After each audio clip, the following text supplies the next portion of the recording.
Hello, beautiful people, and welcome back to the Monie Podcast, where we have honest, necessary conversations about healing, growth, faith, and becoming our healthiest selves. I'm your girl, Monie, and today's guest is someone I've been looking forward to chatting with.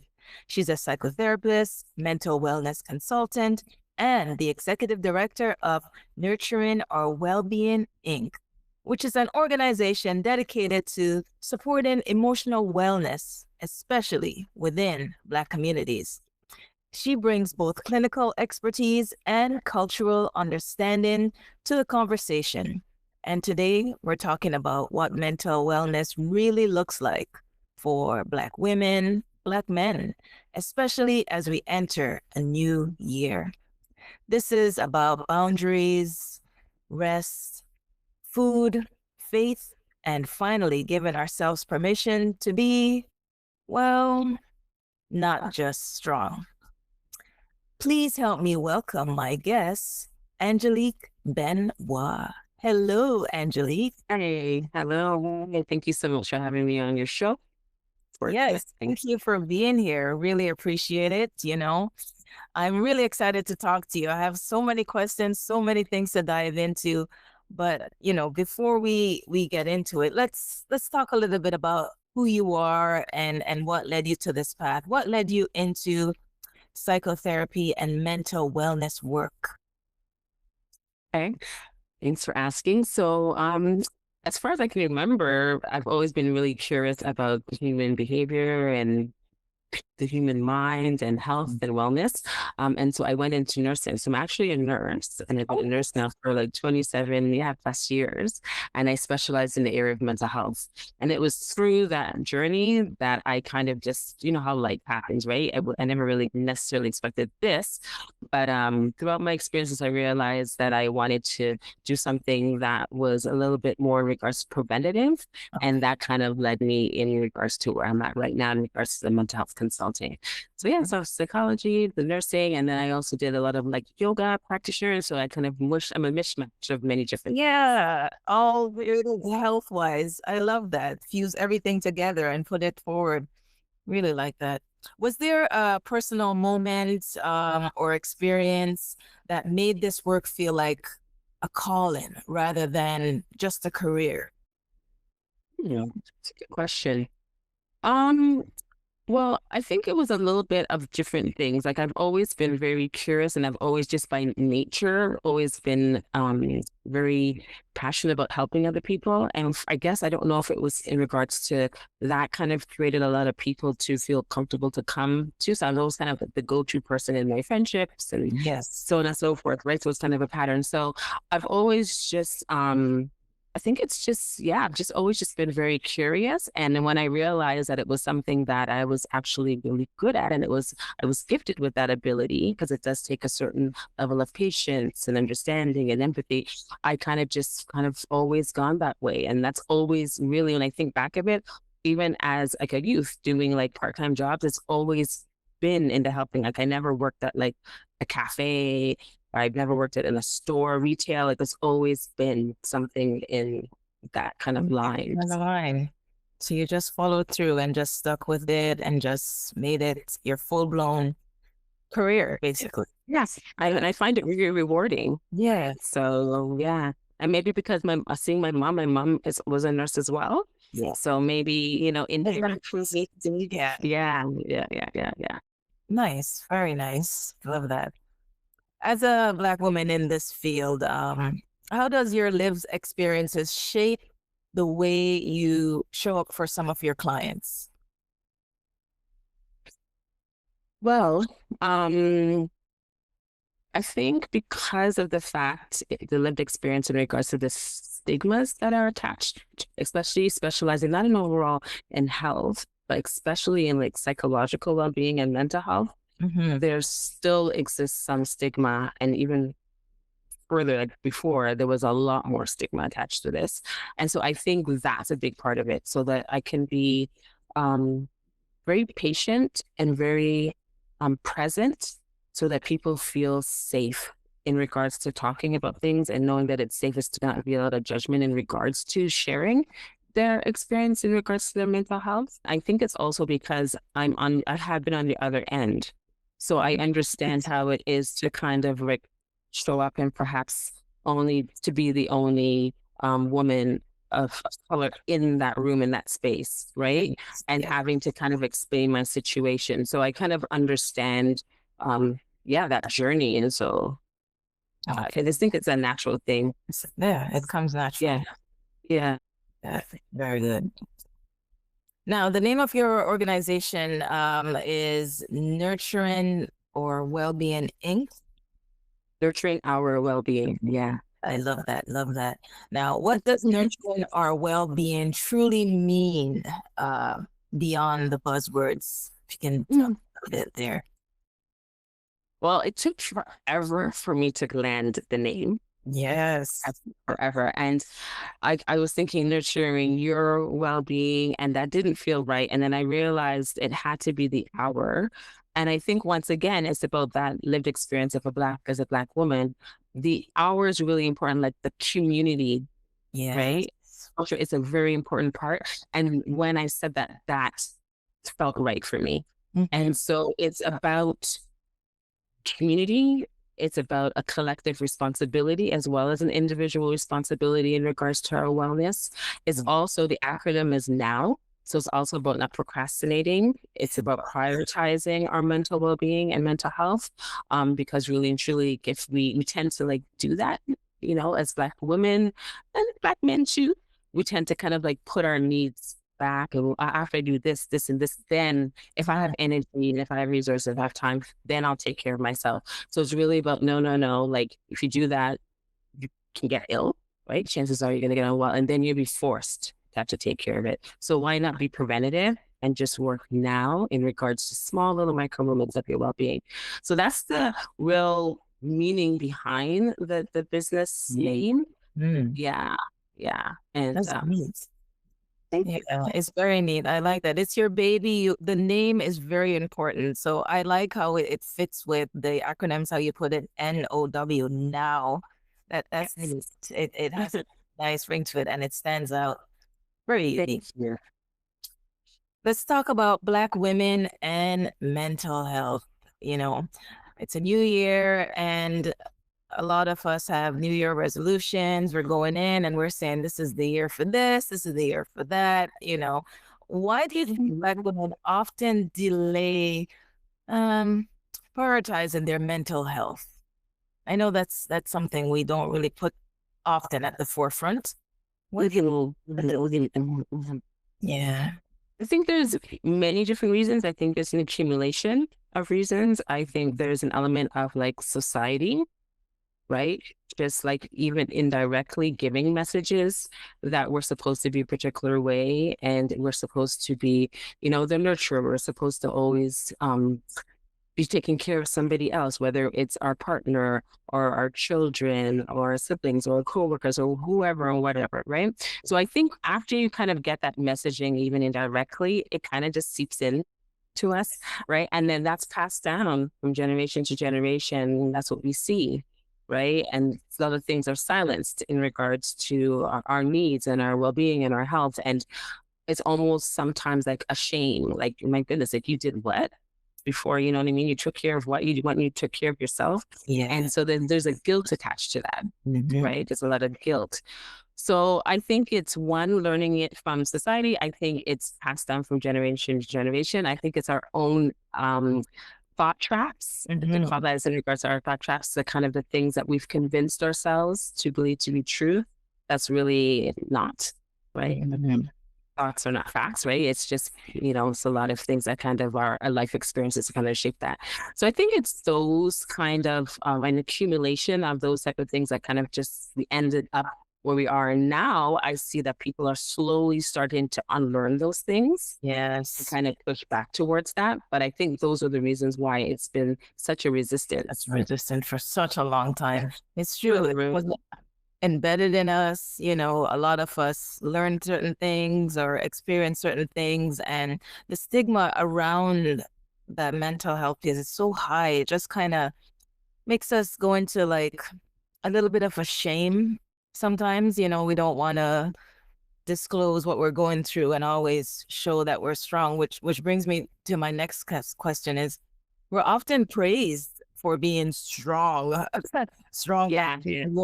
how does that narrative really harm us, like that strong Black woman? Right. That's a really good question.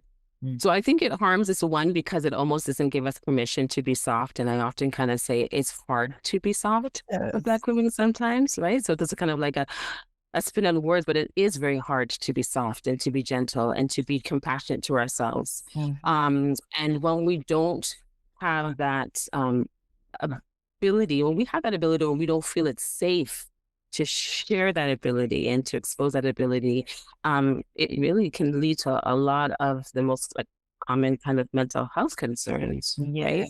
Because then we feel isolated, then there's a lot of resentment, then in regards to it starts to impact our sleep, and then it impacts our work, so there's a ripple effect. Yeah. It's not one thing, it's a ripple effect. So you're asking in regards to how? Multiple ways, holistically. Yeah. Right? In a holistic way, it really does impact us. And then if you think about our important roles, right, that it then impacts how we are able to do those things. So it impacts how we mother and how we nurture our men and how we show up in the workspace, so in multiple ways, it does impact, it impacts us. Strong Black woman, as opposed to the same with the strong Black men. It's the same. I see quite a few men that don't really want to show that they can cry or get a little emotional. What would you say in that sense to them, that it's okay to show your emotions sometimes and wear your heart on your sleeves? What's your take on that aspect towards the Black men? Yeah, and that's beautiful what you were just saying in regards to wearing your emotion on your sleeve. I know it can be a very, very, very scary thing. I work with a lot of men. I'm very blessed in regards to doing that, and it's very refreshing when there's a man who kind of has that emotional intelligence and has created a space where he can cry or share an emotion that he's hurt or that he's afraid. Those kind of softer kind of actions. Right. But if you really think about it, it allows, when you're able to be vulnerable, it allows us to connect. Exactly. Right? More authentic and not feel judged. And it also allows us to have more empathy. Right? Because you've allowed yourself to feel certain things. So when somebody else mirrors a similar emotion, you're able to detect it and you're able to be there with them in those moments. So I often try to just really encourage it. I welcome tears. And that, in those moments. And there's no shame in regards to that. It's the reason why God gave us tears. Exactly. Definitely need that. It makes the connection more authentic. I like what you said there. It's true, especially now in this day and age. We definitely need to be more kind and more connected with each other. So definitely more authentic. What are that is also, oh, sorry, go ahead. Yeah, go ahead. Yeah. I was going to say that it's also really important because I also support, and one of my clients, I'm supporting youth. And so I really see that it's important to get this messaging young. So I usually speak to the adults that I support, that what you're learning about yourself, share that with your children. So your sons and your daughters, that it's okay, instead of telling them, to suck it up and, big boys are crying, big girls don't cry. And those are really unintentionally, there's some harm that could be attached to that. Yeah, especially saying that to a child, they grow up thinking that they have to live according to that. I can't cry, I can't show emotions. Oh my gosh.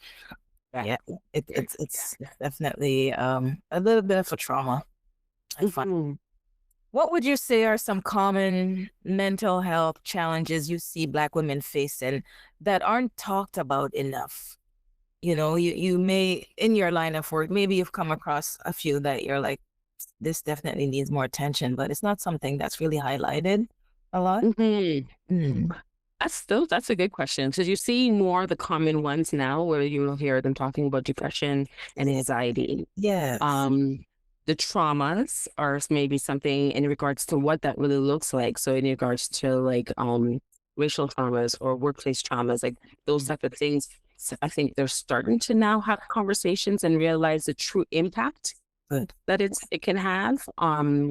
Also the health in regards to menopause, right? I don't think there's the psychological impact that is correlated with symptoms of menopause. I don't think it's talked about enough, as well as caregiver stress. And, as women, we tend to be in that role often, and how that really impacts how we show up at work. And we're trying to be very productive, but we're being told, that sandwich generation. I think that's definitely a topic that's not talked enough about, and ways to support the women in those particular situations. Mm-hmm. I can personally say I know someone that's going through that. When you touched on the workplace piece, just how to navigate some of those environments may be toxic, and it sends off a lot of triggers. So it's definitely something that needs more attention, and ways to how to navigate those environments, and where is the supports, and so like that, you touched on that, and it's something worth exploring in sessions. 100%.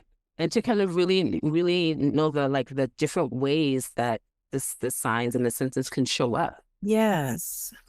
Yeah. Right, in different cultures. Not to say that everybody experiences those things, but in different cultures, it shows up in different ways, and they're triggered in different ways that maybe we don't understand. So this is where I'm just saying that the conversation and safe places and spaces is really needed for those conversations to have for understanding. Yeah. Yes. You touched on it in the beginning when we were talking, but how can Black women begin setting boundaries without feeling guilty? Like, my mom is like feeling guilty. It's a new year, and she told me some of her boundaries. So, you know what I mean? When she says her boundaries, I'm just like, these are good, Mom. These are nice. But she was like, but what do you think? You think they're a little bit too harsh? You think they're a little bit too...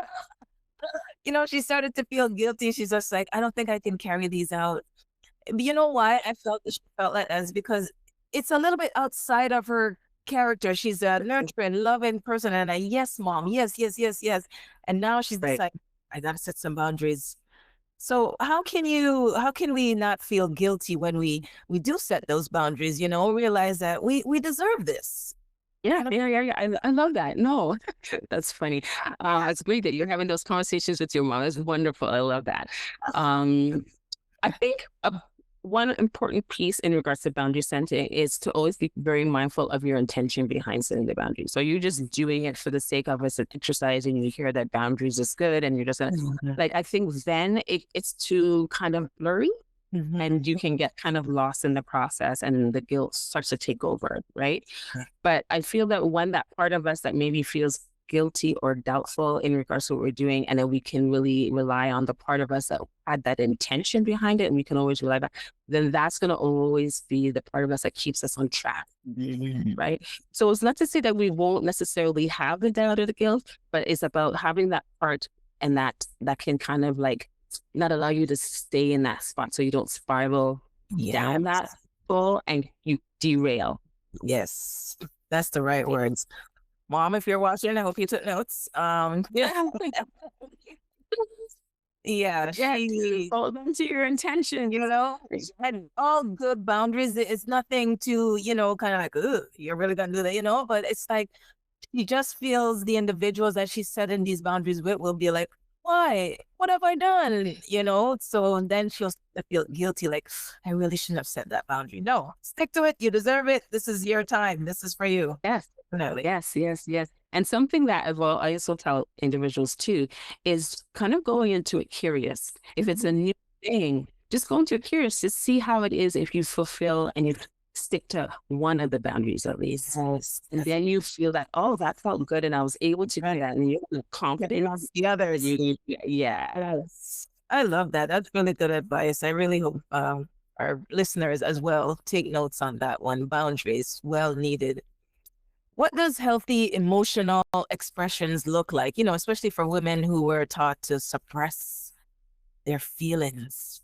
Well, I think you just said it right there. It's to not suppress, to not minimize. Often, a lot of the times, I think one of the tricks is people think that, okay, I can have the emotions of all these good emotions like joy and happiness and peace, but they kind of shy away and push away like the anger and the sadness and the embarrassment and the guilt. And what is really important is that we're a full spectrum of emotions. They're all there for a reason, and they are all there to teach us something. So being very comfortable and building capacity to feel comfortable and knowing the difference is like, I feel like my daughter sometimes would say, it's like, oh, I'm so nervous. And I'm like, how do you know you're not excited? Yeah. Yes. Say that. How do you know? And so even from young, teaching them in regards to that, and those are some of the things you can do, no matter what age, right? So there's a lot of the women and men that I work with who are just now starting to learn about that. And I think that's healthy expression. It's one, feeling the difference of the different emotions, right? Because emotions, as you may have not heard, it's just like energy and motion, right? So emotion is just energy, emotion. So feel that energy in your body and be able to know what emotion it is. And then how is your behavior when you feel those emotions, right? And that is what it is about healthy. It's like, okay, well, when I feel this emotion, I react more than I respond. And that's something that I want to kind of change. I want to work on, right? And that's healthy. Just the idea of being curious and wanting and being aware is the key.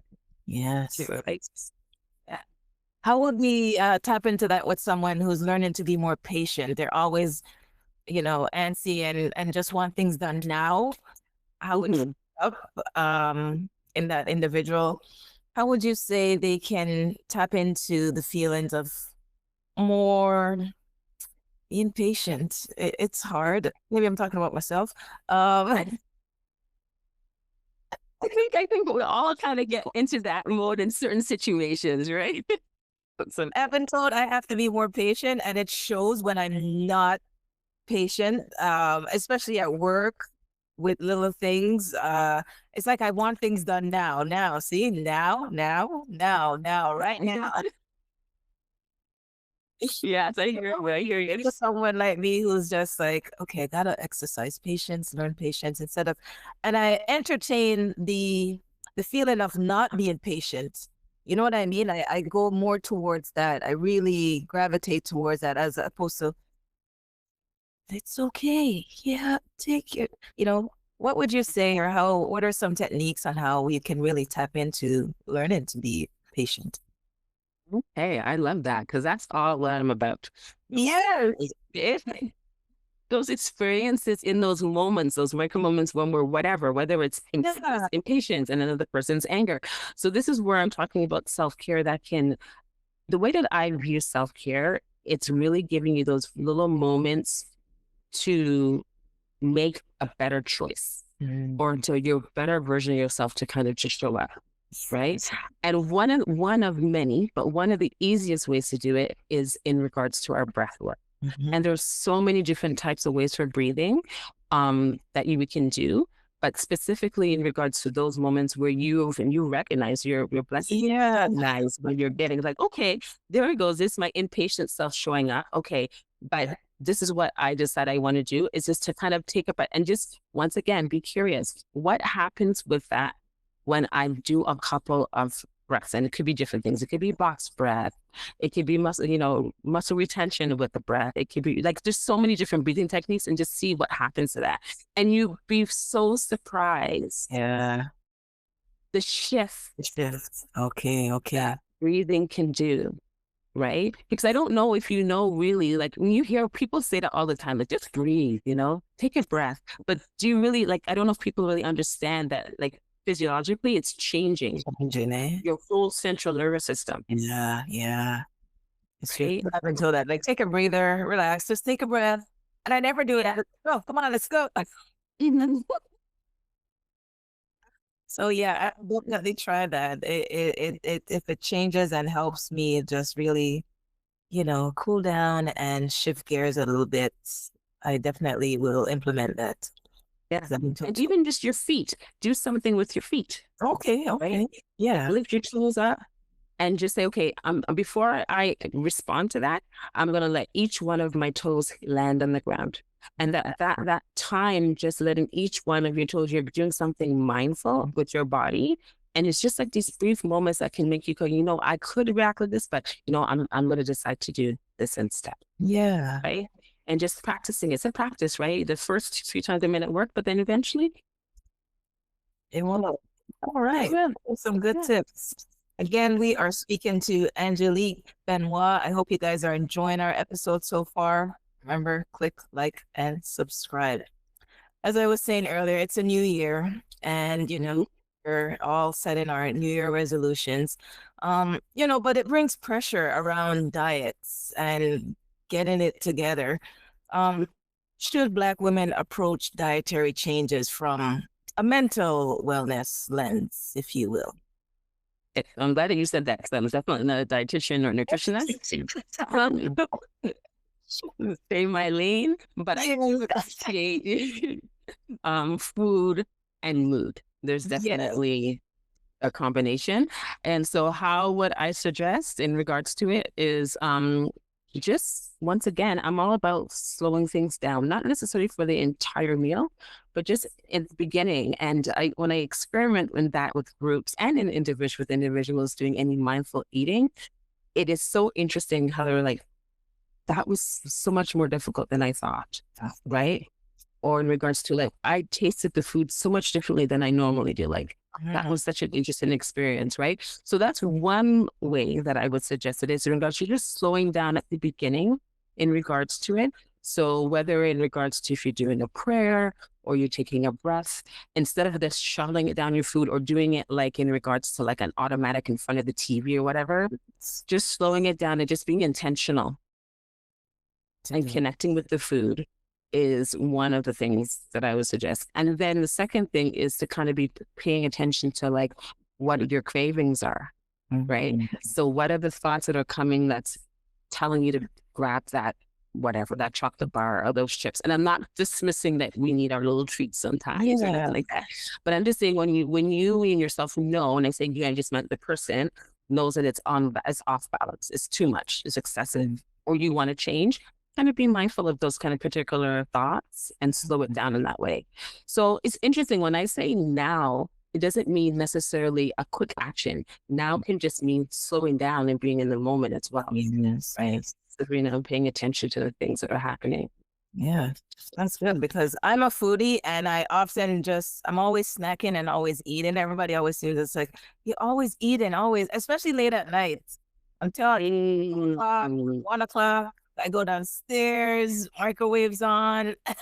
Yeah. You know what I mean? That's another one. Here, I wanted to minimize some of that because sometimes I'm not hungry, yet I'm eating. It's just a habit, So it is something that I want to implement where I'm really being mindful of what it is I'm eating. Is it just the sake of, trying to suppress something? Why I'm just stuffing all this food around? Yeah.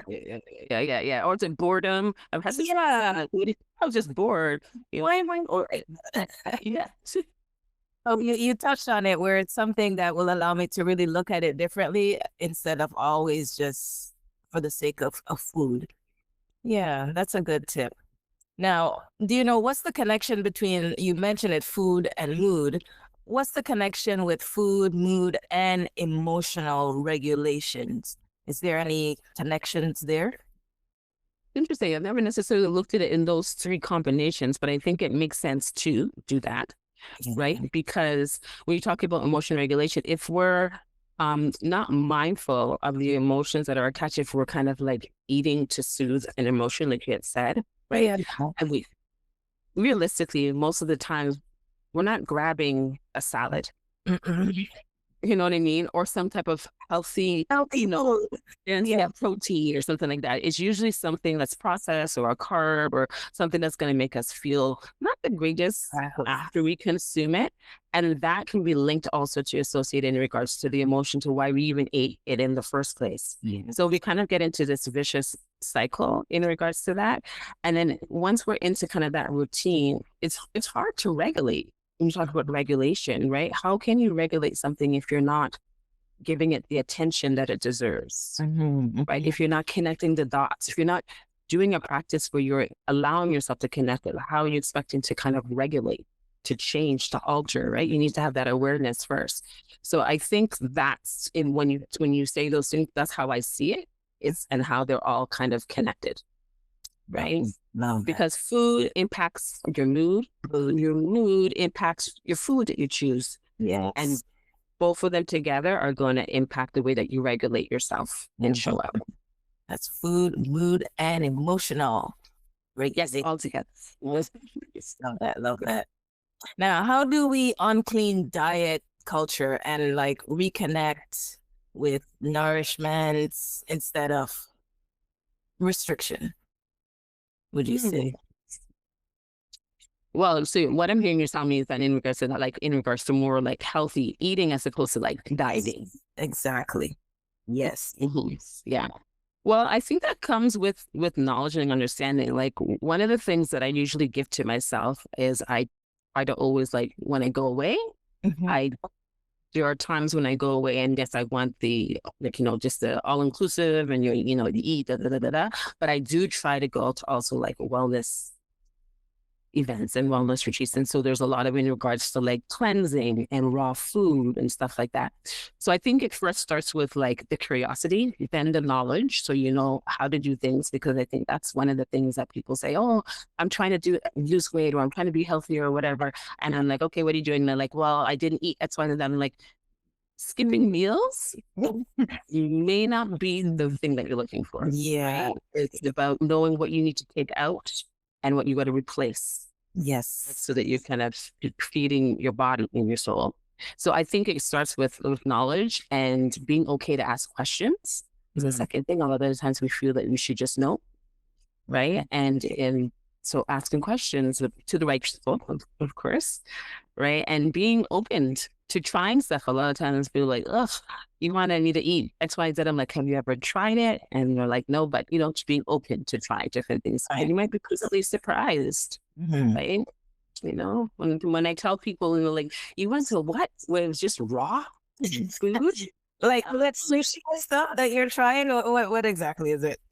Well, sushi stuff is one time, but I'm talking about like even in regards to like it's like having something, so a lot of like dense food. So like your lentils with your vegetables, like it's dense with it. You don't always have to have greasy stuff. It's not, you know what I mean? Yes. It's like, I can't really explain it more than that. It's food. When you hear raw, people think just a salad. Yeah. Or sushi. Right? Right. But there's more to it. It's very filling in. It's very, you feel different once you start to eat like that. You really do.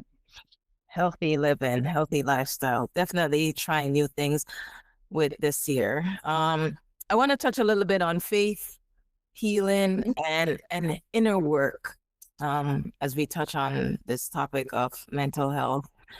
How do faith and therapy work together, especially in Black communities? Would you say they work together, and if so, how?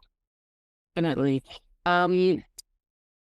I'm very holistic in the way that I approach, even in whether it's individuals, but also in groups. I think it's really important to see all aspects of a group and of people, and their spiritual health, their faith is an important part, right? It's a very important part because it shapes how they see themselves, it shapes how they see their relationships, and it shapes how they see the world.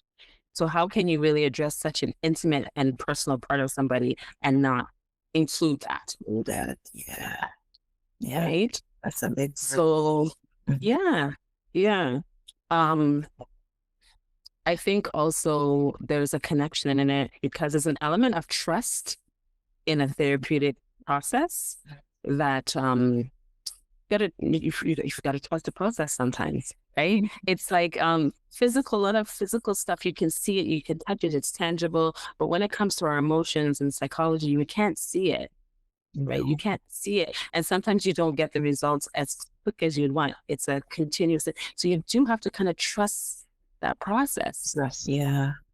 right? And to just know that your higher source has the best interest for you, and that you're deserving of that. Mhm. So I think it plays a role in all aspects of the things. The interaction in regards to the way that you see and forgive parts of yourself. Mhm. And when it comes to trauma too, you may having to go through the process of forgiving another person, so there's a lot of, Yeah. yeah, Faith and therapy definitely goes together. It's almost like you're doing the work. You have to be able to believe that the results will come, that you will be able to see on the other side, and have faith and just believe.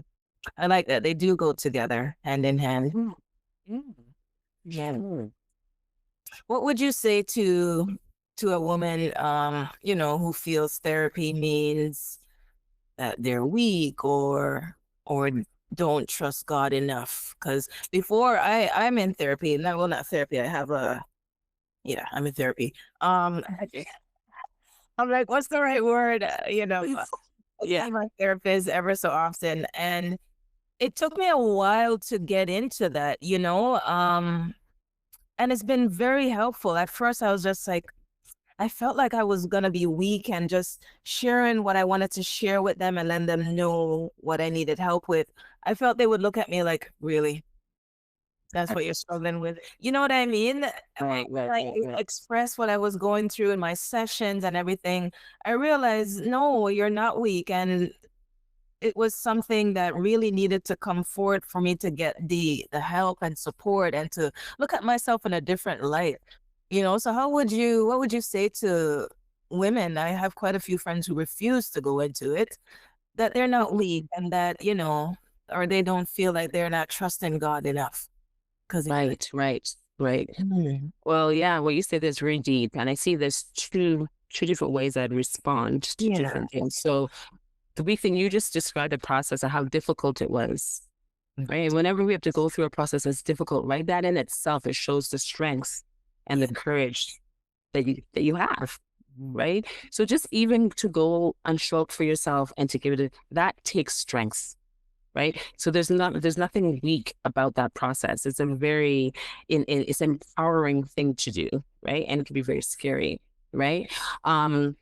Being able to share your emotions also is a very strength-based kind of approach of doing it. So I would kind of really um I would ask them, how is not getting help making you feel that you're strong? Like how, when you're struggling and you're crying and you're wondering, why me, and why is this happening, and what am I going to do?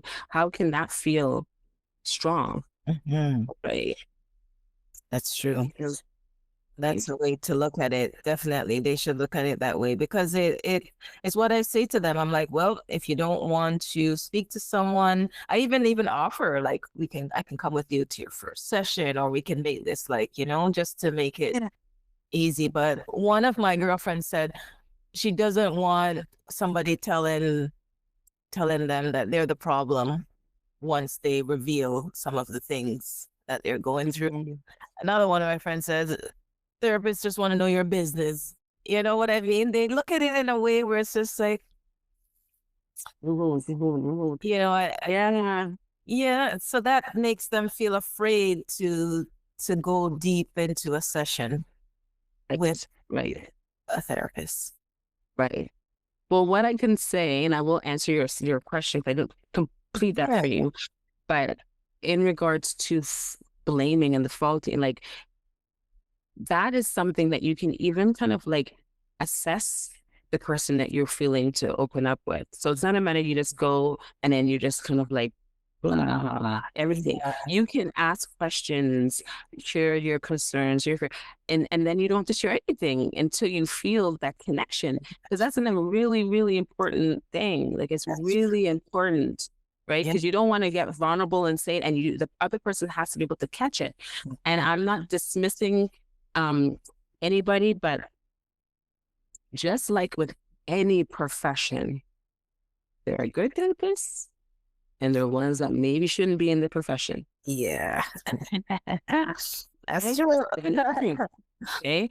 And so it's important for you to kind of do your own kind of assessment and just make sure that the person you feel that they can catch what it is that you're going to be sharing with them, because there really should not be anything about blame Exactly. in that process. There's no room for blame ever. No, right? And to go back to your question in regards to feeling like betrayal of God and the relationship with God, I have had that come up in regards to it. And I guess for me, I always just get curious with it, like asking in regards to like, why do you think that God would want you to be suffering? Yes. Right? That's a good question to ask. Yeah. Like, and just kind of go with that. So it's not about, once again, shaming them for having that thought or that feeling. It's just exploring it. So that's where you start. You're exploring that with them, and then maybe work with them with that thought in itself. And that's really where it kind of starts, right? In regards to that, just maybe that's the question that they need to take to the person, and just kind of help them, the therapist help them through that, right? And see how they come up with it. Right? It's because synchronicity, there's a reason why people come into people's lives, right? Yes, it's very important. It's true. You mentioned you have to find out if they're the right fit. It took me a while as well with my current therapist to find out if they were the right fit. And you don't just know that on your first, your initial session. Took a while, and I was just like, all right, this is gonna work. Yeah. You'll feel it. Yeah, you'll know, and you'll feel that connection, and you just look forward to some of the sessions because you leave feeling better than how you started.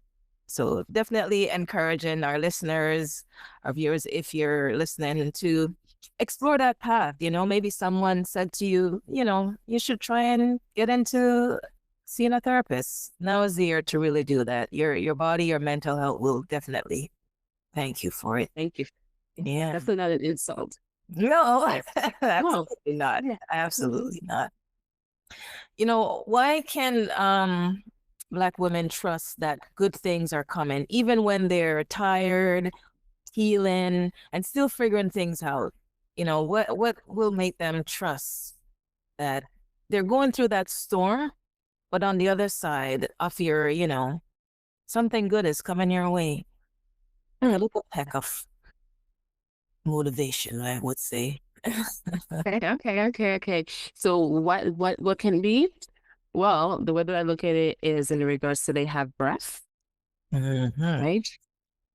So right there, they were blessed with opportunity. Yes. Right? An opportunity to either do things the same way or to choose to do a small pivot, something different that may give them a result that is better for them. Right? Yeah, it is as simple as those small things. Try and just do one thing different.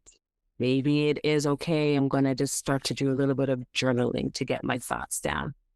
Right. And through that process, something now is journaling the end up, no, but it's just one of many things that you can kind of do that can give you hope, because that's what we need. We need something to give us hope. And what's going to give person A hope is not necessarily what's going to give person B hope or C hope or D hope. Everything is a little bit different.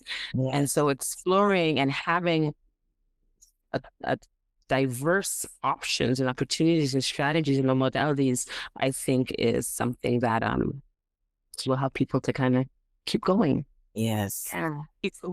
Small things, but they make a big difference. Those are we take for granted. They're very small things that we just look like we do this every day. It's nothing, but the minute you can't do any of those things you mentioned, inhale, you're walking, then you really regret and realize. I wanted to touch on menopause, as you mentioned. It's something that quite a few Black women are going through. I know quite a few that have started it early. I always thought menopause meant 50. 50 is the number. You know what I mean? Why is that? Why? You're thinking, all right, I'm good. 50. No, I have individuals, friends who were like 44, 45, and it's hit them. And it's almost like they feel like I ran out of time and I didn't even know. I had much time. You know, it's almost like their body betrayed them. Just time just ran out. And it's just like, so that's it. We can't explore nothing else. No, that's it. It's a wrap. What would that individual? Because it's rough and it kind of affects your overall mental well-being, and it affects your mood, and you just feel like you've been forced into a category that you thought you had years to prep for. You know, it's just like, wow. Oh my God. Yeah. Prep. I don't know if you can prep for it, whether it's 50 or 45. I don't know about the prepping, right? I know much about that. But sorry, what was your question? I think I cut you off. I have individuals, friends that have entered menopause early. They thought it would hit them at 50. You know, what's your word of advice to them now that, you know, it's happened, you're going through it? How can they learn to accept that? I call it, your body has betrayed you because you thought you were in this with me for the long run, and all of a sudden you dip out and left me. You know, what are some ways to really navigate early, as they call it, premenopause, as a Black woman who've entered it early? It's early. Yeah. Well, one, I would say, wow, I would try to kind of have a mindset shift in regards to the body betrayed you. It's doing what it's doing. It's about figuring out how can you kind of accept the situation in regards to that. And I know it's easier said than done. I know it's easier said than done. I mean, because mine just came boom, right? Yeah. And it came quick and furious, and you know, what is this? Yeah. You feel like you're dying or something. You're like, no, that's not what it is. It can't be. There's something else going on. Yeah, can't sleep, getting hot and miserable. Yeah, I hear you, right? But once again, it comes with the education, because for the longest time, women's health has kind of been non-existent, right? And so they're just trying to catch up now. Like, just, you know, everyone's just trying to catch up to understand what it is, and like really on all our organs, what's happening, and how can we manage. Yeah, right. Because I remember growing up thinking, oh, and you know, someone goes, oh, she is PMS. That's it. Yeah. Right. That was the attitude, but there's so much more. So I would say kind of like educating yourself, joining groups so you're with like-minded women, that you guys can kind of talk about it now, because it wasn't something that was really talked about. I had mentioned before, right? But I think now more and more communication is happening. So to talk about it, communication is something to be ashamed about. And then that emotional regulation, what you were talking about, trying to find different strategies that can help you not only accept, but also to embrace the sensations. So now, like in regards to when I'm going at the beginning, my hot flashes. Oh my goodness. Yeah. Right? It's like heat that you've never felt before. You're like you're being cooked alive, eh? You're not saying, you try to play it off no matter where it is, you know? You're like, and you're just dripping, and and people, I'm in people drip. So I just tell it, I like speak the elephant in the room. I'm just like, don't mind me. I'm just going through it. Yeah. Okay. Right. So like you said, and have humor with it. I mean, it's here. It's happening. Yes. Right. And it's just finding techniques that you can kind of manage and just be graceful with the sensations. Yes. Right. So it's that mindfulness thing again. And I know it sounds so odd. Yes. It sounds so odd. So there's the techniques, the cold water and the fan, all that kind of, sure, do those things. But there's also in regards to like doing certain breathing techniques that you kind of just really pay attention to the sensation, and it will pass. Okay. And it passes. It passes. When you go through a hot flash, it passes. You feeling irritable, it passes. I mean, it comes back. But you know what I'm talking about. You know, you've been there already. Yes, you know the stuff. So one moment at a time. Yes. And to my listeners, this question came from actually someone who knew you were coming on and wanted me to touch on the menopause or hot flash. So quite a few women can relate to that. So I'm hoping that was able to answer that question for you guys. I know it really helps me. And I'll add something to that, Monie, though, too, because something we're talking about food. Yes.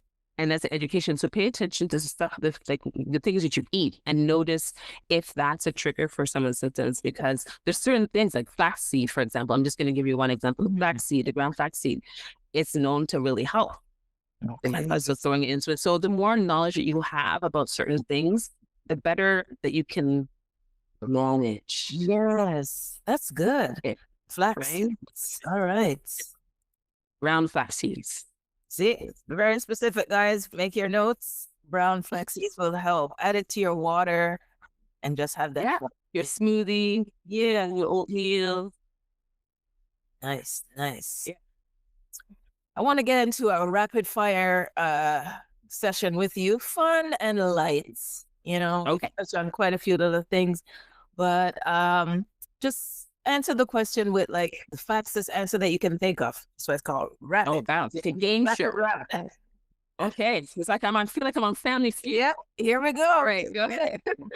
Okay. Now, would you say you're a morning routine or slow evenings type of girl? Morning routine, slow evenings. Morning. Interesting. Journaling or talking it out? Talking it out. Ooh, I'm a journaler. Really? Talking it out, eh? Talking it out. Mm-hmm. That's a good one. In the morning. Just get it off and just in the morning when I have the energy, my mind is clear. Yeah, I prefer to talk it out. Okay, all right. Therapy or meditation? Ooh, therapy. Because in therapy, you can add meditation. Oh, you can just implement it in there? Sneak it in. Are you a tea or coffee type of? Tea. Tea? All right. What kind of tea is your go-to? Chai? Chai. I love a chai tea as well. Nice. I thought you were going to say peppermint. I don't know why. Yeah, no, chai and matcha. That's my thing. Chai and matcha. Okay. All right. Home cooked meal or ordering out? Home cooked. Especially when I'm not cooking it. Nice. And one word Black women need to release this year. One word that they need to just release and let go. One. I can't. Oh, one word? I said I can. That's two. Yeah, one word. Oh my goodness. I can't do this in rapid fire. I have to think this through. Oh my goodness. This is I'm totally one word. Oh my God. I need the music, the countdown. One word that they should forbidden. That's a good one. We need to release that. Yeah, that's forbidden. Can't. Yeah. Can't is good too. I see where you're going with that, but you can say can't as well. Yeah, that's what I was going. Yeah. Yeah. It felt incomplete without the I, but yeah, can't. I guess, yeah. Forbidden. One word Black women should embrace more this year. Which one should we embrace more? Curiosity. Curiosity. Yeah, embrace it. Follow through with it. Love that. Are you sneakers or heels type of girl? Sneakers. Sneakers? Yes, live back and deal with no heels. Oh. Yeah. Okay, and your favorite place that you've traveled so far? Do you do a lot of traveling? If so, which was your favorite country? I have a small addiction to travel, and I travel. Yeah. Yeah. As you found out at the beginning of this, what did I say to you? So yeah, I love to travel. I love learning new cultures. Yes. I love travel. And what was your question? What about the travel? What's your favorite? Yeah, you've been all around. Is there one place that you've been to that really just stuck with you and you really enjoyed going there? Oh my goodness, it's so hard. I get to ask this a lot, and so many different countries come up for different reasons. But I guess the one that I will say today Yes. would be Portugal. Portugal? Yeah. Oh, nice. Because when I arrived in Portugal, it wasn't planned. I was supposed to be in Spain, and I left and went to Portugal unexpected. And I felt like I was there before. Nice. It was that, when you get that like deja vu. Yeah. And I've traveled a lot and I've never had that. So I landed and I was like, I've been here before. And that sense of just, that's the reason why I would say that. Yeah, I'd have to check that spot out. Definitely would. Mm-hmm. Which brings us to a segment that I like to call Good Things Are Coming. This is a segment where I like to leave our listeners, viewers with a positive affirmation to help them get through the week. So I'm going to drop a little good things are coming, and then I'm going to allow you to let them know why good things are coming. So good things are coming because you are choosing yourself, because healing is happening even when it's quiet, because rest is productive, and because wholeness is your birthright. Mm-hmm. Thank you. Love it. All right, let's talk about good things are coming. Good things are coming because why? Go ahead. Because you're here listening to the show. Staying kid. Oh my gosh. Good things are coming because you are here listening to the Monie Podcast. There you go. That is a really good one. Really, really appreciate that one. Well, Angelique, oh my gosh, I just want to say thank you so much for grounding us, educating us, and reminding us that wellness is not optional. It's necessary. Let everybody know how they can get in touch with you, anything that you have upcoming, any services that you'd like to share. Sure. Well, on the website, which is www.nurturingourwellbeing.com, you'll find my information there. Just, send me a note, say you want to talk, want to catch up, whatever the situation, you have a question. I'm always open to questions. So please don't hesitate. I'm mostly on LinkedIn. Okay. Just put in my name on LinkedIn. I am not much on the other social medias odd time, but LinkedIn's where I am. And I have a joint wellness event that's coming up on April the 18th. Oh. And I will send you the yes, information. I will share that in our body below. Yes, and it's going to be beautiful. It's myself with two other clinicians, and it's going to be sound healing is going to be there. There's going to be breath work. There's going to be a lot of like Afrocentric techniques and healings and approaches, yoga. So so it's gonna that's here, right? Day. That's not out of Ontario. Yeah, it's more east. So yeah, it's more east. So yeah, it's not too far, accessible, and we hope to see you there. Yeah. Yes. So Fleur, let's be in the body below. You can see the dates and click on the link to get more information and register for that upcoming event. Very, very nice. As we move into this new year with intention, remember, to every woman listening, you don't need to earn rest, healing, or support. You deserve it. Thank you guys so much for watching. Angelique, thank you for being my guest. Thank you for having me. Thank you. This was very good. Until next time, bye for now.